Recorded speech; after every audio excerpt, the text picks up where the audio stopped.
안녕하세요. 저는 부산에서 돼지국밥집을 운영하는 30대 후반의 여자입니다.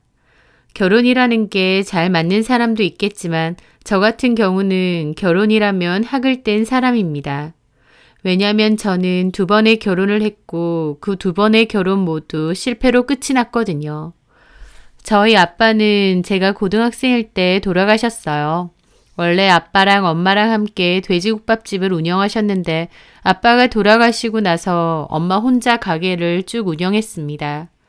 장사는 꽤 잘 되는 편이고 가게도 넓은 편이에요. 저는 방학마다 엄마를 도와 가게 일을 했었습니다. 엄마는 저한테 식당 일을 돕지 말라고 하셨어요. 저는 식당 일 말고 대학 졸업하고 평범한 회사 생활 하셨으면 하고 바라셨거든요. 엄마가 평생 식당 일을 하셨기에 저는 좀 다른 삶을 살았으면 하고 바라셨던 것 같아요. 하지만 제 생각은 달랐습니다. 장사가 저렇게 잘 되는 부모님 가게가 있는데 제가 굳이 그냥 평범한 회사 다니려고 대학교 들어가고 취업에 스트레스 받을 필요는 없다 생각했어요. 저는 진작에 엄마 일을 도와서 같이 하겠다 했죠. 하지만 엄마가 아예 대학을 안 나오는 건 안 된다고 2년제 대학이라도 졸업장은 갖고 있으라 하셔서 저희 지역의 2년제 대학을 졸업했습니다. 학교 졸업 후 저는 바로 엄마의 가게에서 일을 시작했어요. 그 전부터 틈틈이 가게 일을 도왔던지라 익숙했습니다. 친구들 취업 준비 때문에 힘들어할 때 저는 할 일이 있고 물려받을 수 있는 가게가 있으니 운이 좋은 케이스라고 생각했어요. 엄마 가게가 장사가 잘 되다 보니 딸인 저도 월급을 꽤 많이 받았습니다. 엄마와 같이 일을 하는 거라 마음도 편하고 재밌게 일을 하던 중 저희 가게 단골 손님의 소개로 한 남자를 만나게 되었어요. 그 남자는 옆 동네에서 안경점을 하는 남자였습니다. 엄마의 등살에 소개팅을 받게 되었는데 그 남자는 저랑 나이도 비슷하고 첫인상이 선해 보여서 좋더라고요. 저희는 서로 호감을 가지고 잘 만나오게 되었죠. 그러다가 1년의 연애 끝에 결혼도 하게 되었어요. 20대 중반에 하는 결혼이라 다소 이른감도 있었지만 그땐 그 남자가 좋고 빨리 행복한 가정을 이루고 싶은 마음도 컸습니다. 하지만 저의 결혼 생활은 1년도 못 돼서 파경을 맞이하게 되었습니다. 사귀는 동안에는 몰랐는데 결혼하고 보니 손버릇이 여러 의미로 안 좋은 사람이었어요. 신혼 초부터 귀가가 늦길래 따져보니 가게에서 밤 늦게까지 인터넷 도박을 하더군요. 그걸로 날린 돈도 꽤 되고요. 도박은 손을 잘라도 못 말린다는 말이 있었지만 저는 어리석게도 남편을 설득할 수 있다고 믿었습니다. 어디에 가서 하는 도박은 아니고 그냥 인터넷 도박이니까 중독성이 심하진 않을 거다라며 애써 합리화도 했고요. 남편도 이건 그냥 취미 겸 게임 같은 거다, 도박 같은 거 아니다 라고 저를 달래듯 말하기도 했어요. 하지만 남편의 중독성은 꽤나 심각한 수준이었습니다. 연애 때도 하긴 했었던 것 같은데 결혼하고 나서 오히려 더 심해진 것 같아요. 아마 제가 돈을 벌어오니 그걸 믿고 더 그런 것 같기도 합니다. 남편의 도박이 계속되는 것을 알고 저는 울고 불고 계속 그러면 이혼할 거라는 소리도 여러 번 했습니다. 남편은 초반에는 안 하겠다, 그만하겠다 했지만 나중에는 제 얘기를 귀뚱으로도 안 듣더라고요.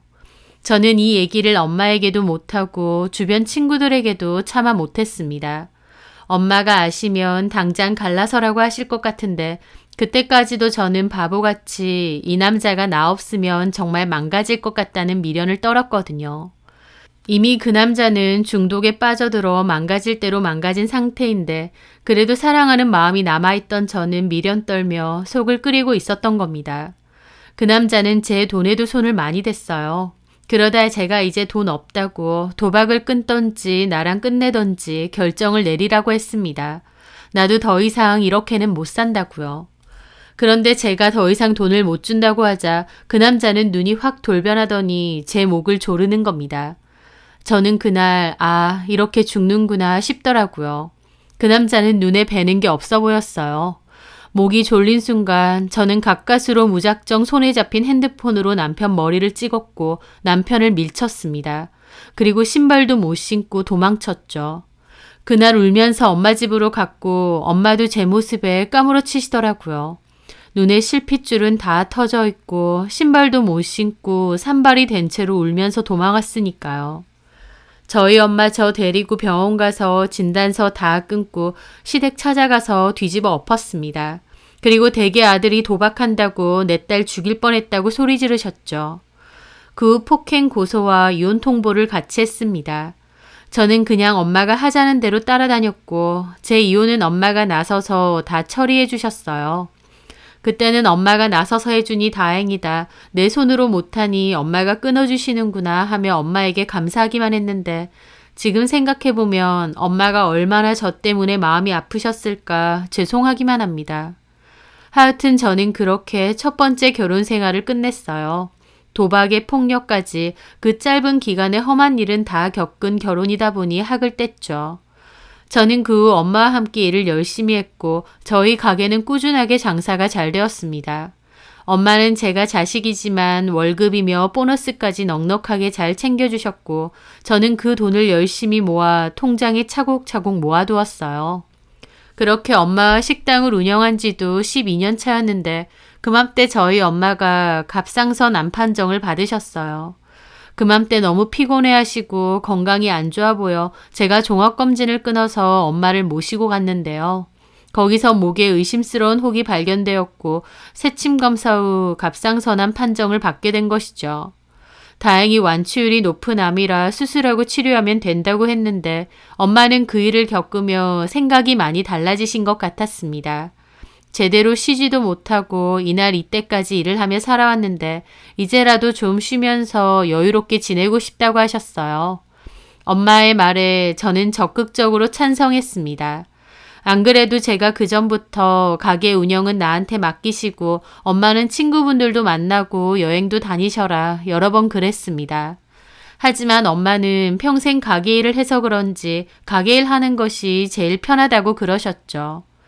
그런데 몸이 아프고 나니 엄마도 뭔가 아차 싶은 게 있으셨던 것 같아요. 엄마도 이참에 저한테 가게를 넘기고 필요할 때만 와서 도와준다고 하셨습니다. 저는 엄마가 평생 최선을 다해 일궈온 식당이기에 누가 되지 않게 열심히 해보겠다고 했어요.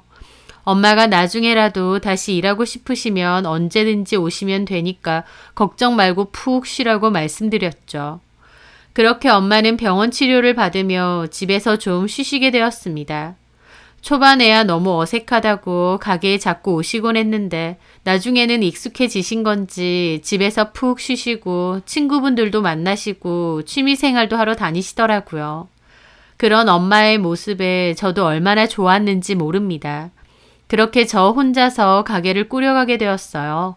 같이 일을 해주시는 오래된 직원분들도 이모처럼 잘 지내왔기에 저 혼자서 해도 힘든 건 없었습니다. 그러던 중 한 직원분이 저한테 재혼 생각은 없느냐 물어보시더라고요. 저는 결혼 생각 없다고 손사래를 쳤죠. 이모도 아시잖아요. 저 첫 결혼 얼마나 학을 뗐는지. 이제 생각 없어요. 그때는 운이 나빴던 거고 좋은 사람도 얼마나 많은데. 두 번은 안 할래요. 선주가 아직 젊으니까 내가 안타까워서 그래. 그럼 연애라도 해. 그냥 돈이나 열심히 벌어둘래요. 그래도 봐. 전 사장님은 선주씨 같은 딸이라도 있으니까 이렇게 가게도 물려주고 든든해 하잖아. 나이 들어서 남편도 자식도 없이 혼자면 외롭지.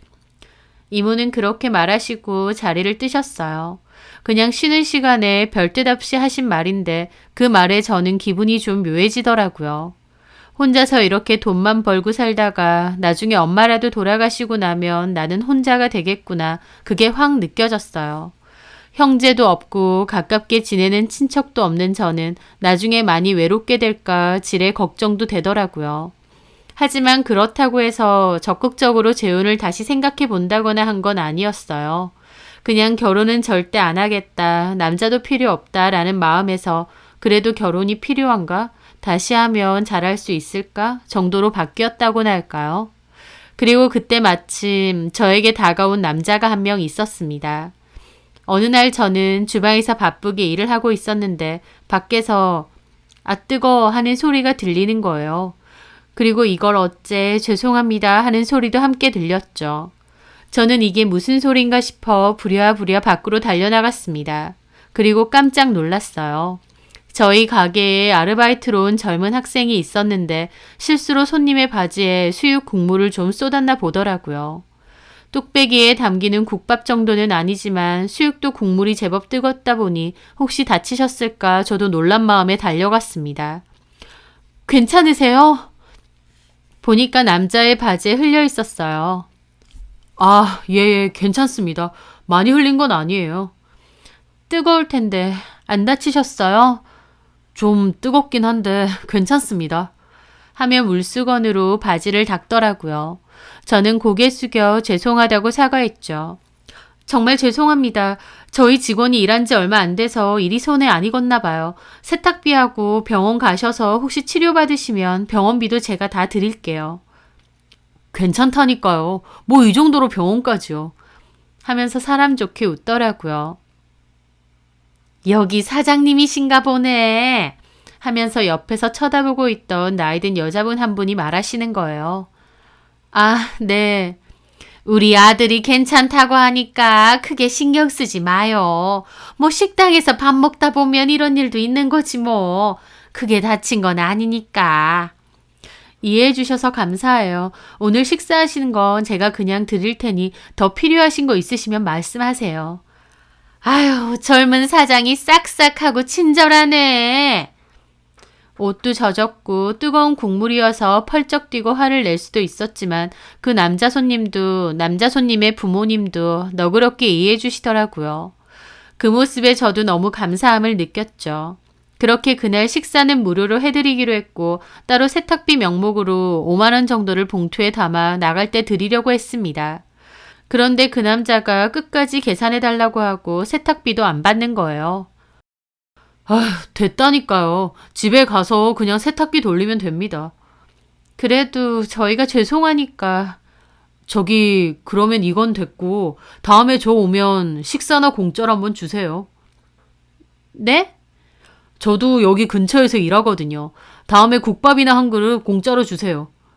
아, 알겠습니다, 그럼. 그렇게 그 남자는 부모님을 모시고 나갔죠. 참 마음이 너그러운 사람이구나 싶었어요. 그렇게 며칠 뒤 그 남자가 정말 가게를 찾아왔습니다. 저 기억나시죠? 밥 얻어 먹으러 왔습니다. 안녕하세요. 당연히 기억하죠. 앉아 계세요. 식사 드릴게요. 그렇게 저는 국밥과 수육, 음료수도 내서 함께 드렸어요. 얻어먹는 주제에 뭘 이런 것까지 주세요. 아니에요. 그때 기분 나쁘실 수도 있었는데 이해해 주셔서 감사했어요. 더 필요하신 거 있음 말하세요. 그렇게 그 남자는 한 그릇을 싹싹 비우고 잘 먹었다며 일어났습니다. 그런데 한 10분 지났을까요? 그 남자가 커피를 직원 수대로 사들고 다시 온 겁니다. 얻어먹기 죄송해서 사왔어요. 직원분들하고 나눠 드세요. 제가 개수를 맞춰서 사온 건지 잘 모르겠네요. 저는 너무 놀라서 사양했죠. 어머, 아니에요. 이러실 필요 없어요.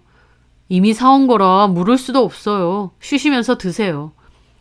아니, 그래도 이걸 왜...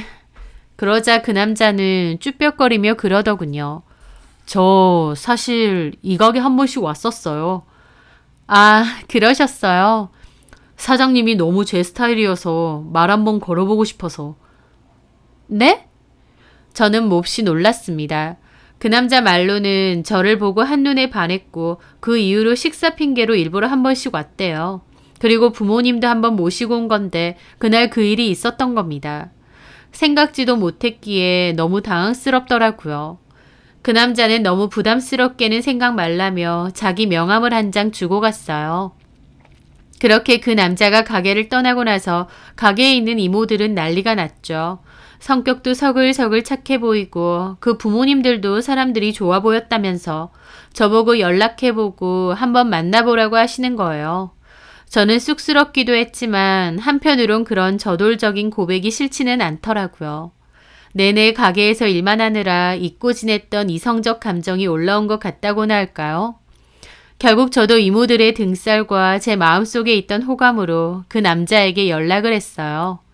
그렇게 그 남자와 밖에서 따로 한번 보게 되었는데 첫 만남에 저는 제가 한번 결혼한 적이 있다는 사실부터 말했습니다. 그 남자는 미혼이었기에 제가 이혼 경력이 있다고 하면 저에 대한 마음을 접을지도 모른다는 생각도 있었어요. 하지만 그 남자는 대수롭지 않아 하더라고요. 아, 그래요? 요즘 세상에 이혼이 뭐 별건가요? 그 남자는 아무렇지 않아 했고 더 이상 그 얘기를 꺼내지도 궁금해하지도 않았습니다. 그런 게 참 속이 깊어 보이고 더욱 호감이 생기더라고요. 그리고 그 만남을 계기로 그 남자와 저는 연인 사이로 발전을 했습니다. 그 남자는 저희 가게에서 10분 거리에 있는 한 회사를 다녔는데요. 상가 건물 3층에 있는 회사였고 직원은 30명 정도 되는 중소기업이라고 하더라고요. 저도 다시는 결혼하지 않겠다, 남자도 필요 없다고 했지만 그 남자는 정말 저에게 헌신적으로 잘했어요. 그래서 저도 다시 한번 누군가 만나고 설레는 감정을 느끼며 행복했죠. 가게 이모님의 말처럼 처음 결혼은 운이 나빴던 거다. 이 사람이라면 행복한 내가 꿈꿔왔던 결혼을 할 수 있지 않을까. 서로 의지해가며 인생의 동반자로 살아갈 수 있지 않을까 생각했습니다. 하지만 남친은 괜찮아도 남친 부모님은 저를 싫어하실 수도 있잖아요. 그게 염려되었는데 웬걸 남친 말로는 남친 부모님도 그날 가게에서 저를 좋게 보셨다고 했습니다. 그리고 제가 이혼한 것도 아무렇지 않다고 괜찮다고 하셨다는 거예요. 남친도 그렇고 남친 부모님들도 정말 마음이 넓고 좋으신 분이구나 싶었죠. 저희 엄마께 말씀드리니 엄마도 기뻐하셨습니다. 제가 한 번의 아픔이 있어서 결혼 안 한다고 한 것도 얼마든지 이해했는데 또 좋은 사람 만나서 가정을 꾸리겠다고 하니 그건 그거대로 너무 기쁘다고 하셨죠. 그러면서 엄마가 저희 신혼집도 도와주셨습니다. 남편과 저는 3억 후반대의 아파트로 들어가기로 했는데요. 엄마가 2억을 내주시고 나머지 돈은 제가 모아둔 돈으로 냈습니다. 남편은 월급이 그렇게 많지가 않았고 시댁 형편도 그렇게 좋은 편은 아니었기에 모은 돈이 3천만 원 정도라고 했거든요. 그래서 그걸로 결혼 비용이랑 혼수하기로 하고 집은 제가 해가게 된 거죠. 그렇게 저는 다시 결혼식을 올렸습니다. 두 번째인 만큼 이번엔 정말 잘하고 싶더라고요. 결혼하고 한 3달 정도는 너무 행복했어요. 남편도 여전히 저에게 잘하고 시부모님도 저를 예뻐해 주셨죠. 결혼으로 인한 행복감과 안정감이 이런 거구나 깨닫게 되었으니까요. 그런데 그 행복은 3달을 지나가며 조금씩 달라지기 시작했습니다. 어느 날 남편이 저에게 그러더라고요. 회사를 그만두고 싶다고요. 잘 다니던 회사인데 왜 갑자기 그만두려나 싶어서 물었죠. 왜? 회사에 무슨 일 있어? 그건 아닌데 솔직히 이 회사 계속 다녀봤자 비전도 없을 것 같고 시간 낭비 같아서. 여태까지 잘 다녔잖아. 다닐 데가 없으니까 그냥 다닌 거지. 그럼 이직 준비하려는 거야? 뭔 이직이야. 그런 것보다 자기네 가게에서 나도 같이 일하면 어떨까 싶은데. 우리 가게에서? 보통 장사 잘 되는 가게 있으면 부부가 같이 하던데. 자기가 우리 가게 와서 뭐 하려고? 카운터도 보고 서빙도 좀 돕고 그런 거지. 남편은 대뜸 저희 식당에서 같이 일을 하고 싶어 했습니다. 회사에서 나가라고 한 것도 아니고 문제가 있어서 나가야 되는 것도 아닌데 멀쩡히 다니던 회사를 그만둔다는 게 좀 이해는 안 됐어요. 물론 남편이 벌어오는 월급이 많지 않고 저희 가게 매출은 큰 편이다 보니 돈만 생각하면 그렇게 해도 됩니다. 하지만 젊은 사람이 본인 일을 안 하고 와이프 가게에서 일을 돕는다는 게 좀 내키진 않았어요. 제가 사람이 부족해서 남편에게 같이 일을 하자고 부탁하는 상황도 아니고 남편까지 굳이 필요하지도 않거든요. 하지만 남편은 그만두고 싶어하는 마음이 제법 확고했습니다. 이미 마음이 떴다고 매일매일 회사 가는 게 도살장 가는 기분이라고까지 하는 거예요. 게다가 남편이 그러니 시부모님까지 나서서 가게 운영 같이 하라고 그러셨어요. 너네 식당 매출 잘 나온다며. 근데 굳이 뭐하러 형욱이가 쥐꼬리만한 월급 받으러 회사 다녀야겠어.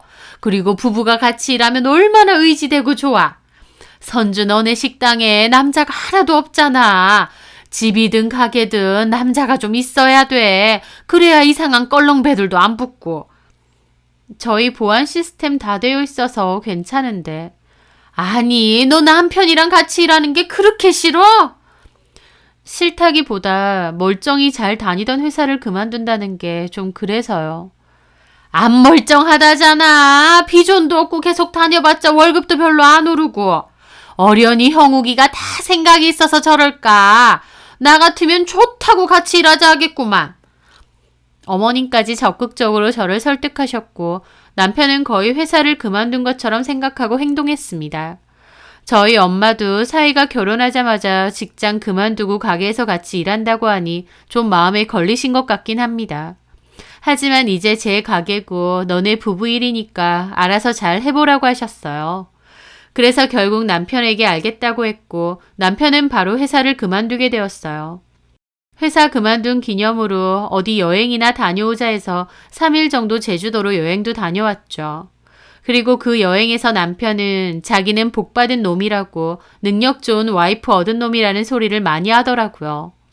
제 덕분에 그렇게 지긋지긋하던 회사도 그만두고 사장님 소리 듣겠다고요. 자기가 열심히 하겠다고 했죠. 어쨌든 남편이 저렇게 좋아하니 됐다고 생각했습니다. 그런데 열심히 한다던 남편은 제 생각과 달랐어요. 자기도 직장 그만뒀으니 당분간은 좀 쉬고 나서 식당으로 출근하겠다고 했죠. 그러면서 남편은 한 달 넘게 집에 있었습니다. 저는 내내 일하고 오는데 남편은 그 기간 동안 점심때까지 늦잠 자고 친구 만나러 다니고 술 마시고 밤늦게 오게 되었습니다. 집에 있으면서 집안일이라도 좀 해놓으면 좋으련만 손 하나 까딱을 안 했습니다. 무슨 고삐 풀린 말 마냥 남편은 내내 놀면서 지냈어요. 하지만 그런 것도 다 이해했습니다. 여태까지 못 쉬고 직장 다니며 일했으니 저런 시간도 필요하겠지 생각하면서요.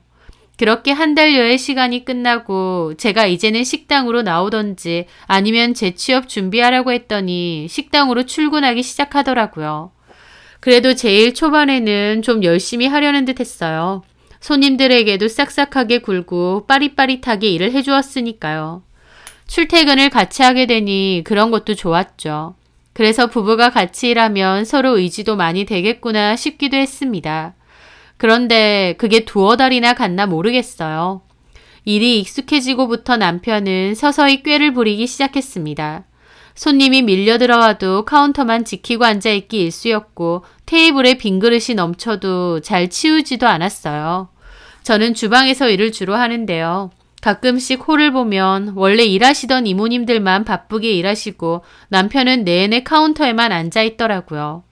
이렇게 바쁜데 뭐 하나 싶어서 보면 내내 핸드폰만 보고 있습니다. 손님이 들어오거나 나갈 때 인사라도 잘하면 되는데 핸드폰 본다고 손님이 들어와도 모를 때가 많고 나갈 때도 손님이 계산한다고 말해야 그제야 폰을 덮을 때가 많더라고요. 가게 입구에서 가게 사장이 저런 태도로 있으면 오히려 손님들에게 안 좋은 이미지를 줄 수 있잖아요. 그래서 제가 몇 번 남편에게 카운터에 있는 건 알겠는데 폰은 보지 말라고 했습니다. 그럼 남편은 자기가 더 발끈하면서 내가 뭘 얼마나 봤다고 그래. 잠깐 메시지 확인하고 뭐 그 정도지. 그럽니다. 정작 본인은 별로 안 봤다는 거예요. 저는 볼 때마다 남편이 폰에 코를 쳐박고 있는 것을 보는데요. 오죽하면 같이 일하는 이모님이 자기 남편 주식하느냐고 하루 종일 폰만 보고 있다 그러신 적도 있습니다. 그런데도 곧 죽어도 본인은 폰을 안 봤대요. 저는 저러려고 같이 일하자고 했나 싶어서 점차 스트레스가 쌓였어요. 일도 제대로 안 하는 데다 그마저도 힘들다, 옷에 돼지 냄새가 다 배었다, 근육통이 온다 어쩐다 불평불만을 털어놓았습니다. 제가 그럴 때마다 내가 하라고 한 거 아니라고 지금이라도 취업 자리 알아보라고 했는데 남편은 오히려 와, 좀 힘들어서 하소연 좀 했기로서니 바로 나가라고 그러냐? 사장님 유세 대단하네 하면서 비꼬는 겁니다. 유세가 아니라 그렇게 힘들면 지금이라도 다시 취업 자리 알아보라 그거지. 이제 와서 무슨 취업 자리야. 여기서 일한다고 직장도 그만뒀는데. 자기 말을 좀 이상하게 하네. 여기서 일한다고 직장을 그만둔 게 아니라 직장 그만두고 싶어서 그만둔 거고 여기서 일하는 거잖아. 그게 중요하냐? 그렇게 하나하나 다 꼬투리 잡고 따지고 들어야겠어? 자기는 가만 보면 진짜 남자를 질리게 해. 너무 억세고. 누가 식당 아줌마 아니랄까 봐.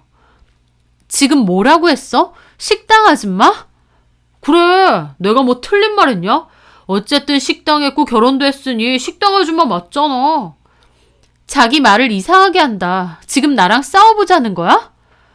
득달같이 싸우자고 좀 하지 마라. 자기 솔직히 예전 결혼 생활에도 이렇게 해서 남편 도망간 거 아니야? 뭐라고? 저는 제 귀를 의심했습니다. 제가 어떤 사유로 이혼을 했는지 알면서 남편은 제가 닥달해서 남편이 도망간 거 아니냐는 소리를 하는 겁니다. 저는 어떻게 저렇게 말할 수가 있나 싶어서 화가 나고 말도 못하게 서럽더라고요. 남편은 뒤늦게 농담이었다고 자기가 이렇게 심각하게 받아들일지 몰랐다 어쩐다 소리를 늘어놓는데 진짜 꼴도 보기 싫었습니다. 저는 그렇게 하루하루가 지날수록 남편에게 실망했어요. 결혼 전 그렇게 마음씨가 넓고 어른스럽던 남자는 온데간데 없어지고 일하기 싫다고 징징거리고 책임감 없고 성실하지도 않은 논팽이 한 명만 남아있는 꼴이었죠. 하지만 그렇다고 해서 이혼에 대한 생각은 하지 않았습니다. 일단 한 번의 실패가 있었던 저였기에 두 번의 실패를 받아들이고 싶진 않았거든요. 그래서 남편이 너무 거슬려도 이해가 안 돼도 그냥 꾸역꾸역 참아내고 있었던 거죠. 하지만 제 속에서는 우라가 계속 쌓여가고 있었습니다. 남편은 가게에 있으면서 소홀하게 일을 하는 것도 모자라 나중에는 가게를 비우는 일도 잦아졌습니다. 초반에는 허리를 삐어서 병원에 가야 되네 어쩌네 하면서 틈틈이 자리를 비우다가 어쩔 때는 몇 시간 동안 안 오는 날도 많고 아예 다시 안 들어오는 날도 많았어요. 제가 뭐 했냐고 하면 몸이 너무 피곤해서 집에 가서 좀 잤다. 차 안에서 눈을 잠깐 붙였는데 그대로 잠이 들었다. 은행 볼 일 있어서 잠깐 갔다 왔다 등등 핑계도 다양했습니다. 그쯤 되니 저도 알겠더라고요. 이 남자가 그냥 저 믿고 놀고 싶어서 직장을 그만둔 거구나 라는 것을요. 그 남자에 대한 실망이 갈수록 커졌고 이러지도 못하고 저러지도 못하고 스트레스가 쌓여갔습니다. 그러던 어느 날이었어요. 저희 가게 단골 손님이었던 분이 있는데요. 저희 가게에서 멀지 않은 건물에서 부동산을 하시는 사장님이세요. 그런데 그분이 식사를 마치고 저더러 얘기 좀 하자는 거예요. 무슨 일이세요? 자기야, 자기 남편 좀 단속해야겠던데. 네? 그게 무슨... 나 얼마 전에 한 사흘 됐나? 자기 남편 봤어, 퇴근길에. 우리 건물 근처에 있는 거. 저희 남편을요? 근데 여자랑 같이 차에 타더라고.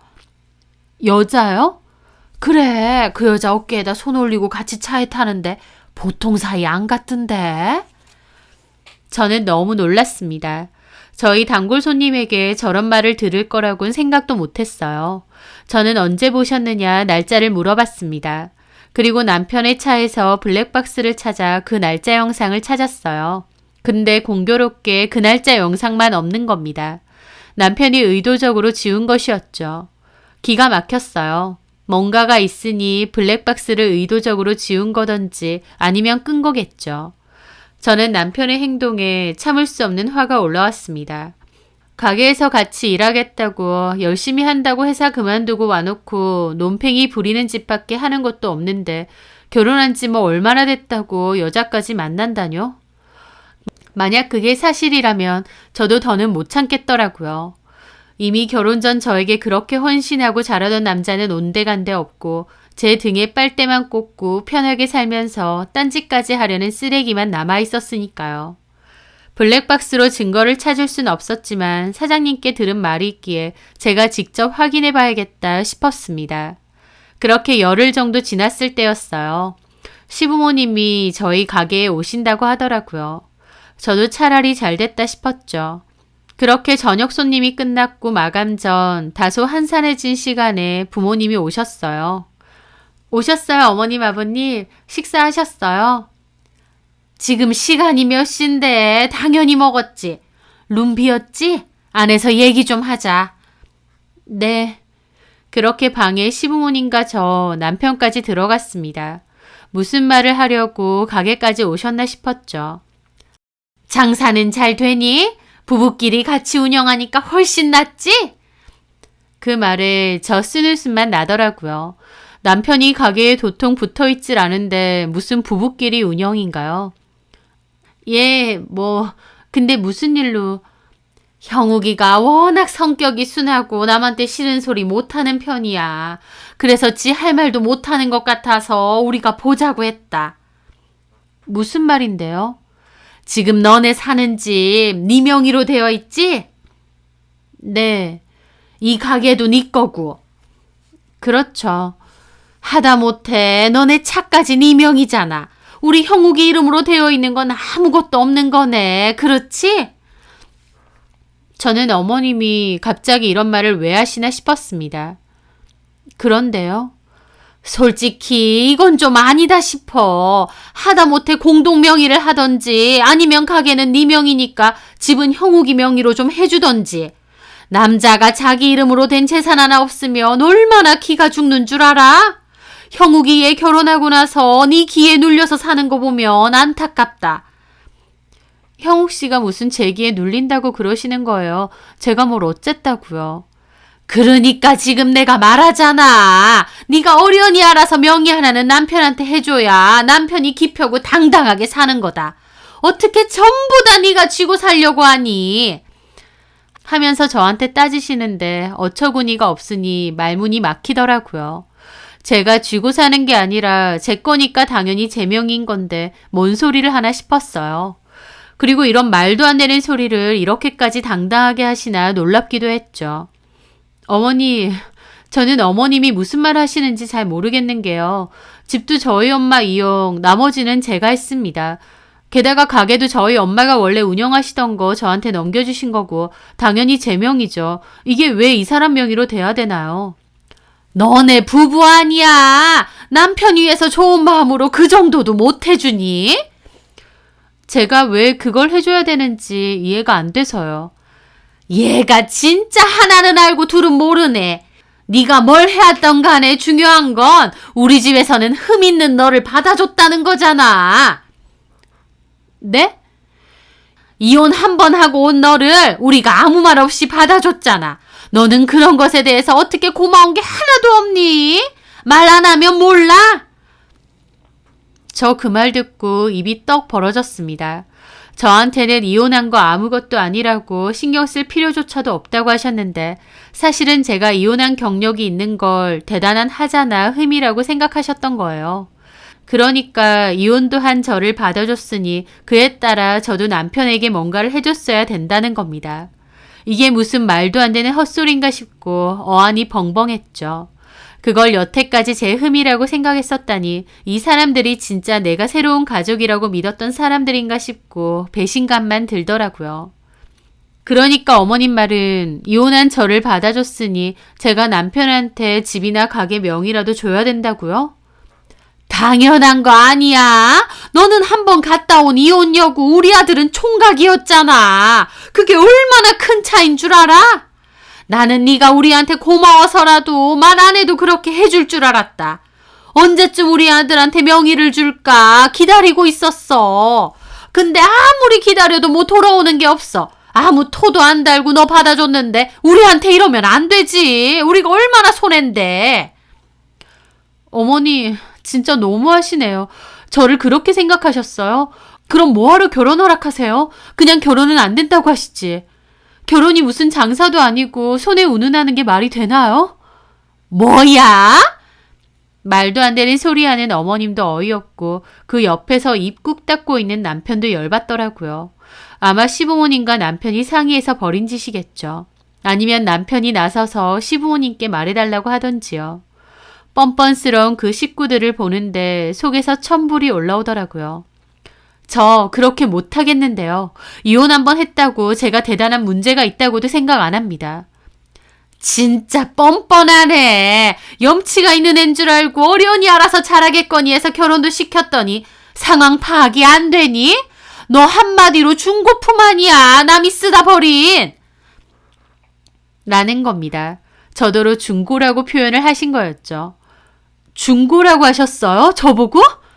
그래! 총각인 내 아들하고 가족 반대 하나 없이 결혼했으면 네가 어련히 알아서 고맙다고 해야 되는 거다. 어딜? 저 고마울 거 하나도 없는데요. 어머님 아들이 저 좋다고 쫓아다닌 거예요. 근데 제가 저랑 결혼해줘서 감사합니다. 그래야 되나요? 그리고 사람한테 중고라고요? 말이 그렇다는 거지. 어쨌든 굳이 비유하자면 내 아들은 새 거고 넌 중고 아니야. 아니요, 틀렸는데요. 제가 중고면 어머님 아들은 재활용도 안 되는 그냥 쓰레기예요. 제 말에 시부모님과 남편 눈이 횟가닥 돌았죠. 쓰레기? 뭐? 야, 너 말 다 했어? 누구 보고 쓰레기래? 얘 말하는 것 봐라. 미쳤나 보네. 부부끼리 명의 좀 나눠 가지라고 했다고 남편더러 쓰레기라고? 그것도 시부모 앞에서? 너 제정신이야? 그것도 문제지만 더한 문제는 따로 있던데요. 어머님, 아버님 아들이 왜 쓰레기인지 제가 직접 그 증거 갖고 올게요. 여기서 딱 기다리고 있으세요. 저는 그 길로 밖으로 뛰쳐나갔습니다. 뒤통수에 어디 가느냐는 고함치는 소리가 들렸지만 저는 무시하고 달려나갔어요. 그리고 잠시 후 한 여자의 팔을 잡아 끌고 다시 가게로 왔습니다. 그 여자는 손 놓으라고 소리 지르고 난리가 났지만 아랑곳 않고 데리고 왔어요. 가게 이모들도 놀라서 다 쳐다보시더라고요. 저는 가게의 룸 문을 확 열어 제끼고 그 여자를 떠밀었습니다. 미쳤어요? 시부모 어안이 벙벙해서 저 보고 있고 남편만 놀란 얼굴이더라고요. 이 여자가 누군데? 누구긴요. 어머님 아들이 바람피는 여자죠. 결혼한 지 8개월 만에 바람난 여자요. 바람? 어머님과 아버님 눈이 휘둥그레지더군요. 네, 가게 일은 개뿔이고 이 여자랑 뻔질나게 바람 피우고 다니던데요. 결혼한 지 1년도 안 돼서 참 대단하네요. 그것도 얼마 멀지도 않은 상가에서 일하는 여자를요. 저를 도대체 뭘로 생각해서 이따위 짓을 벌이는 걸까요, 어머님 아들은? 저는 그 여자에게 말했습니다. 야, 네가 말해봐. 내 남편이 이 가게 자기 거라고 했다고, 곧 이혼한다고 했고. 근데 어떡하지? 저 남자 이 가게에 눈꼽만 치도 지분 없어. 숟가락 하나조차도 지 거 없다고. 제 백수야 백수. 회사 때려쳐서 직장도 없고 와이프 등에 빨대 꽂고 지 이름으로 된 재산 하나도 없는 논팽이라고. 너 다 가져. 줄 테니까. 뭐라고요? 그 남자는 남편을 노려보더라고요. 오빠, 이 가게 오빠 거라며. 아, 네가 여기 왜 와? 아, 몰라. 저 여자가 나 잡아 끌고 왔어. 근데 이 가게 오빠 거 아니야? 남편은 이러지도 못하고 저러지도 못하더라고요. 저에게 남편의 바람 사실을 알려준 부동산 사장님이 상대 여자도 아는 여자라고 말해주셨어요. 가게 자리 알아볼 때 도와주셨다고 하더라고요. 그 여자는 그 근처에서 속옷 가게를 새로 연 여자라고 했습니다. 저는 부동산 사장님께 그 상간녀에 대한 정보를 듣고 공교롭게 바로 전날 그 여자 가게에 쳐들어갔습니다. 그리고 너 이영욱이랑 바람나지 않았냐 고소할 거라고 했습니다. 그랬더니 이 여자가 오히려 뻔뻔하게 고소하고 싶음 하래요. 어차피 저희 남편이 곧 이혼하겠다고 했고 자기랑 살림 차린다 했답니다. 그리고 혹시라도 소송당하면 그 돈도 남편이 다 해주겠다 했답니다. 제 식당을 자기 식당이라고 말했다는 거죠. 그 여자가 되려 너무 뻔뻔스럽게 나오니 기가 막히더라고요. 저는 긴 말하지 않고 그래 그렇게 소송당하고 싶으면 기다리라 하고 그냥 나왔습니다. 제 목적은 증거 수집이었거든요. 그 여자와의 대화는 다 녹음을 했죠. 그 여자와 대화하고 나서 잠도 못 자고 기분이 심란했는데 시부모까지 쳐들어와서 명의 어쩌고 하니 제가 기가 안 막히겠나요? 아니, 오히려 잘 됐다 싶은 거죠. 그리고 그 여자 가게 쳐들어가서 손목 잡아 끌고 데리고 온 거였습니다. 저 여자가 바람핀 거 맞다고 실토했고 저 그거 다 녹음했어요. 이대로 이혼소송, 위자료 소송 진행할 겁니다. 뭐? 명의를 달라고요? 웃기지 말고 위자료나 제대로 준비해두세요. 아주 제대로 털어줄 테니까. 세상에 독하다 독해. 누가 한번 갔다 온 여자 아니랄까봐 이렇게 독하게 구네. 이러니까 우리 형욱이가 마음을 못 잡고 딴짓을 한 거지. 그 말에 저 코웃음 쳤습니다. 어머님, 아니 이제 어머님도 아니지. 아줌마. 아줌마? 적당히 하세요. 이혼한 게 뭐 대단한 일이라도 되는 줄 아나 본데 이제 그쪽 아들도 이혼남이라는 꼬리표 달 겁니다. 이혼남 꼬리표만 다나요? 상간남 꼬리표도 같이 달 겁니다. 제 말에 어머님 얼굴이 새파랗게 질리더라고요. 저는 남편에게도 그랬죠. 너 얘한테 이 식당 네 건이 어쩌니 했다며? 여자 꼬시려고 너네 부모랑 작당해서 내 명의까지 뺏으러들여? 너 사람을 너무 물로 봤어. 너나 너네 부모가 나보고 흠이 있네 어쩌네 하면 내가 아이고 흠 있는 제가 죄송합니다 하고 명의 줄 알았니? 멍청한 건지 순진한 건지. 너 내 집에서 당장 나가고 내 가게에서도 나가. 너네 부모랑 이 여자까지 다 데리고 꺼지라고. 제가 말하자 남편은 잘못했다고 오해라고 그러더라고요. 저는 다 필요 없고 나가라고 했더니 못 나간다고 우기는 겁니다. 그랬더니 밖에 있던 이모님이 방문 열고 경찰 부를까요 사장님 그러시더라고요. 저는 부르시라고 했습니다. 그랬더니 그제야 남편 저 있는 대로 노려보더니 시부모님과 그 여자 데리고 나가더라고요. 그런데 나가는 길에 남편 그 여자한테 뺨 맞더라고요. 이 가게 오빠 거라며 나한테 거짓말했어? 이게 미쳤나? 누굴 때려? 너 어쩔 거야? 네 와이프 저 난리치는데. 야! 너 누굴 때려? 유부남하고 바람이나 피는 년이. 아줌만 빠져요. 아줌마 아들이 나한테 사기쳤다고. 뭐가 어째? 하면서 자기들끼리 소리 지르고 싸우는 겁니다. 저는 싸워도 나가서 싸우라고 가게 앞에서 등 떠밀어 버렸습니다. 그 후 남편 짐은 싹 현관 밖에 내다 놓고 비밀번호도 바꿨습니다. 그리고 증거 들고 변호사 상담받고 바로 소송 들어갔어요. 일사천리로 모든 것을 진행했죠.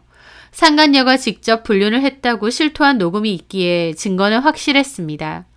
그렇게 소송 시작했고 반년 정도의 소송 끝에 남편과 그 여자한테서 각자 위자료 받고 이혼도 하게 되었어요. 남편은 그 와중에도 저희 가게에 와서 저한테 잘못했다고 한 번만 더 기회를 달라 빌었지만 저는 경찰 신고한다고 나가라고 했습니다. 내가 바보 멍청이가 아닌 이상 너를 절대 받아주는 일은 없다고요. 남편은 회사까지 그만둔 탓에 위자료 낼 돈도 없다고 깎아달라고 하는 꼴이 정말 우습더라고요. 저런 인간을 뭘 믿고 결혼했나 싶기도 하고요. 제가 한번 이혼했었다고 그걸 대단한 흠이라고 생각하고 명의 뺏으려던 남편과 시부모. 이제 자기 아들도 그 잘난 이혼남 달았으니 함부로 입 놀리면 안 된다는 것을 명심했으면 합니다. 그리고 저도 2번의 결혼 생활을 안 좋게 쪽내면서 많은 생각이 들었어요. 남들은 하나 겪기에도 기가 막힐 노릇인데 저는 도박, 폭력, 바람이라는 3종 세트를 다 겪은 셈이니 이제 다시는 결혼이라는 건 생각도 안 하겠다 치를 떨었죠. 그리고 생각도 많이 달라졌습니다.